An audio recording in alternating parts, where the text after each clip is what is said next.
Hello বন্ধুরা, সবাই কেমন আছো? আশা করি এই শীতের দিনে সবাই ভালো আছো, ঠান্ডায় ভালো ভালো খাবার খাচ্ছো। আমিও তোমাদের ভালোবাসাতে অনেকটাই ভালো আছি। তো দেখো আজকে আমি কি রান্না করছি। আমি সবসময় বলি না, আমাদের এখানে সবসময় সব কিছু পাওয়া যায় না, কিন্তু একবার হলো সে জিনিসটা পাওয়া যায়, যেটা আমরা গ্রামের বাড়িতে খেয়ে এসেছি এবং খেয়ে থাকি।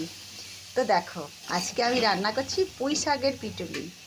এতে আমি দিয়ে দিয়েছি স্বাদ অনুসার লবণ, লঙ্কার গুঁড়ো, হলুদ গুঁড়ো, জিরে ধনিয়ার গুঁড়ো আর আদা রসুন বাটা। এখন আমি এটাকে কিছুক্ষণ একটু সেদ্ধ করে নেব। তো তোমরা কারা কারা আমার মতো এভাবে পুঁই শাক পিটুলি বানাও অবশ্যই কমেন্ট করে জানাবে। আর যদি ভালো লেগে থাকে একটা লাইক একটা শেয়ার অবশ্যই করে দেবে। আমার তরফ থেকে তোমাদের সকলকে শীতের অনেক অনেক শুভেচ্ছা এবং অনেক অনেক ভালোবাসা। সবাই ভালো থাকো, সুস্থ থাকো।